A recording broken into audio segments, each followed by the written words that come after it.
का घटना हो, चाहे सारंगपुरा का घटना हो, गोमपाड़ का घटना हो, और पिछले एक साल पहले जो सिलचर में जो घटना हुआ है, आज राज्य में बैठी भूपेश सरकार भी खामोश है। तो कैसे सरकारों पर, कैसे पार्टियों पर आप विश्वास करेंगे? इसीलिए सरकार ने जानबूझ के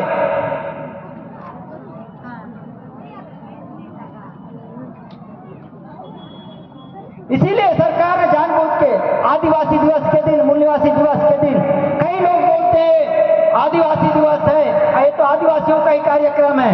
ऐसा नहीं है। ये एसटी, एससी, ओबीसी जो इस धरती में हम पैदा हुए हैं, जो बाहर से नहीं आए हम लोग, वो लोग ही मूल्यवासी इस देश की, वो लोग इस देश के मूल्यवासी है। और वो सभी देश के अंदर में, वो देश के संविधान में उनको जो जो अधिकार दिया गया है वो आज तक मिला है कि नहीं मिला है, इसकी समीक्षा होती है आज 9 अगस्त को। इसलिए सरकार अपनी नाकामी छुपाने के लिए, चाहे वो केंद्र की सरकार हो, चाहे राज्य की सरकार हो, ये दोनों सरकारें हमको, ये हमारे कार्यक्रमों को हाईजेक कर रहे हैं, अपने ढंग से कार्यक्रम मना रहे हैं। यहाँ कलेक्टर साहब बैठे रहेंगे या मंत्री साहब बैठे रहेंगे तो आप नहीं बोल पाएंगे। इसलिए मंत्री और कलेक्टर साहब बैठ के मनाते हैं इसको। अगरबत्ती जलाते हैं ना, हम तोड़ देंगे, खत्म, आदिवासी दिवस हो गया। संयुक्त राष्ट्र संघ में आदिवासियों के लिए अलग घोषणा पत्र बना 1996 में, उसमें 46 आर्टिकल है, 40 अनुच्छेद है, और 40 अनुच्छेद के अंदर में एक अनुच्छेद है जिसमें लिखा गया है कि आदिवासी क्षेत्र में सैनिकीकरण नहीं किया जा सकता, आदिवासी क्षेत्र में सेना नहीं लगा सकते, सामूहिक नरसंहार नहीं कर सकते। लेकिन यहाँ तो सरकारें रोज दिन गुंडागर्दी कर रही, बंदूक से मार के बाद में ड्रेस पहनाया जाता है, समझ रहे हैं ना? गोमपाड़ में हुआ था घटना, पहले गोली मारे, उसके ड्रेस में छेद नहीं है लेकिन जिसमें छेद हो चुका था, ऐसा साबित कर रहे हैं। जब गोमपाड़ के मामले में ये सामाजिक कार्यकर्ता हिमांशु कुमार ने सुप्रीम कोर्ट में याचिका लगाई तो उनको भी सुरक्षा बलों के काम में दखल दे रहे करके 5 लाख का जुर्माना ठोक दिया था सुप्रीम कोर्ट। हमने जाके जंतर मंतर में इसका विरोध किया दिल्ली में। ऐसे स्थिति हम आप सब लोगों की, यहाँ किसानी की बात नहीं होती, मजदूरी पे बात नहीं होती, यहाँ बेरोजगारों की बात नहीं होती, यहाँ आदिवासी दलितों के बच्चों को शिक्षा की बात नहीं होती, यहाँ होती है मंदिर, यहाँ होती है जाति धर्म की बात, और कुछ नहीं है। ये सरकारें हमेशा वही काम कर रही हैं और हमको जात जात में लड़ा रहे हैं, भाई भाई को लड़ा रहे हैं। जानते हैं बाबा साहब अम्बेडकर को संविधान सभा में भेजने के लिए बंगाली समुदाय ने अपना सीट छोड़े थे, उनका नाम था जोगेंद्र नाथ मंडल, जो नमोसूत्र जाति से आते थे। उन्होंने अपना सीट छोड़ दिया बाबा साहब अम्बेडकर को संविधान सभा भेजने के लिए, और यहाँ हमको जाति जाति में लड़ा रहे हैं। ये सिर्फ राजनीति करने के लिए है और कुछ नहीं। इनको कुर्सी चाहिए, चाहे कोई मरे, चाहे बंगाली मरे, चाहे आदिवासी मरे, चाहे कोई भी मरे, इनको कुर्सी चाहिए। क्यों नहीं बोल रहे? बस्तर में घटना हो रहा है, मणिपुर में हो रहा है, क्या वो मणिपुर के बहन बेटियां हमारी नहीं है? क्या मणिपुर के बहन बेटियां, मणिपुर हमारे देश का अंग नहीं है? लेकिन मणिपुर की बात आती है तो प्रधानमंत्री से लेकर वहां के मुख्यमंत्री बीरेंद्र सिंह, क्या नाम उनका, वो सब खामोश। ये स्थिति हमारे पास। बस्तर संभाग और आदिवासी अंचलों में 6वीं अनुसूची का दर्जा दो, ये एक मांग है।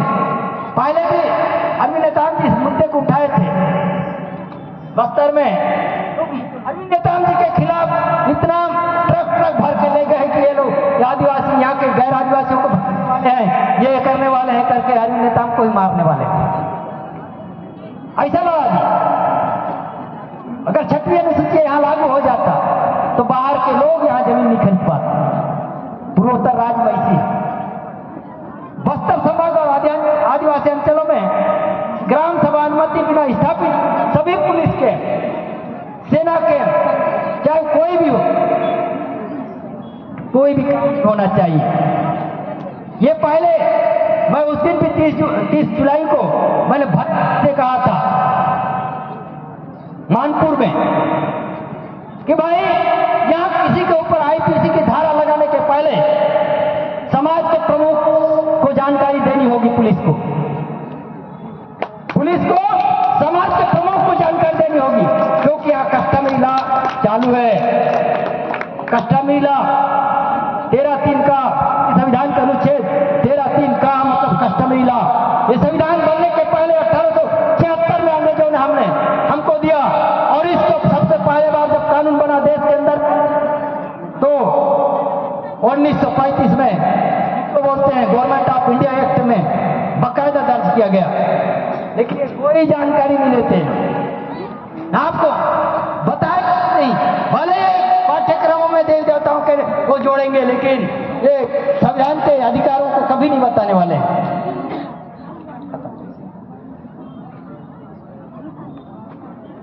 और ये जो सिक्स लेन जो बन रहे हैं अभी, यहाँ भी बहुत लोग खुश हैं, बहुत लोग खुश हैं। इधर से रेल लाइन बचने वाला है करके, भानु से लेके कोड़े खुर्से से इधर पखजू तो छू के निकलेगा, कहाँ तक जाएगा जानते हैं आप लोग? सुरजागढ़ तक। ये पूरा ट्राइबल बेल्ट है, आदिवासी क्षेत्र है, यहाँ पर पूरा खनिज संपदा है।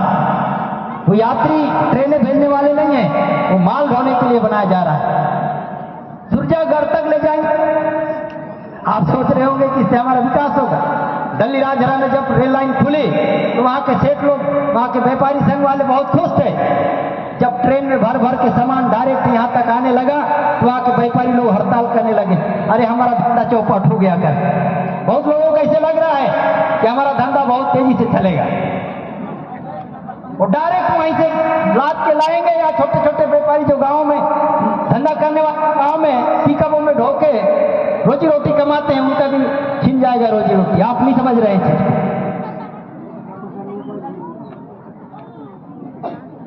सिलगेर में जो घटना हुआ, सिलगेर के घटना में जांच रिपोर्ट आया है, ऐसा करके माननीय भूपेश बघेल भी हमको बताया। हमने उनसे बात करने के लिए हमको आमंत्रित किया वहां पर, उनके निवास पर। तो उस दिन बोले कि सिलगेर का जांच रिपोर्ट आ चुका है और बहुत जल्दी कार्रवाई होगी करके, लेकिन आज तक क्या कार्रवाई कर रहे हैं, क्या मुआवजा दे रहे हैं, आज तक पता नहीं। तो ये तमाम जो चीजें हैं, कौन बोलेगा, कौन लड़ेगा? आप मत सोचो कि आपने फलाने नेता को वोट दिए है तो वो करेंगे, ढेकाने नेता को वोट दिए है तो वो करेंगे, कभी नहीं करेंगे। करने वाले आप हो, लड़ने वाले आप हो, जीने वाले आप हो, तो आपको लड़ना पड़ेगा, संघर्ष करना पड़ेगा।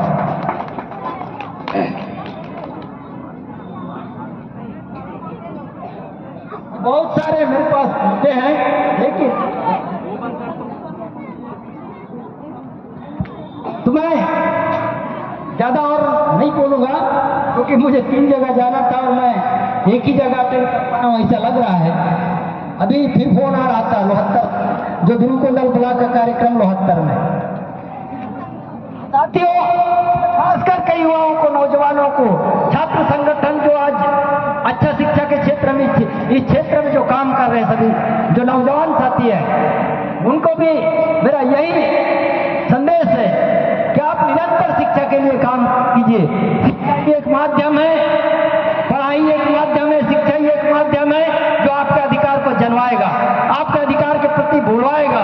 आप पढ़ेंगे जितना, जानेंगे उतना दहाड़ेंगे। आप जितना जानेंगे, जितना जागरूक होंगे, जितना कानून सीखेंगे, उतना ज्यादा कहीं दहाड़ेंगे। आप किसी के सामने नहीं डरेंगे।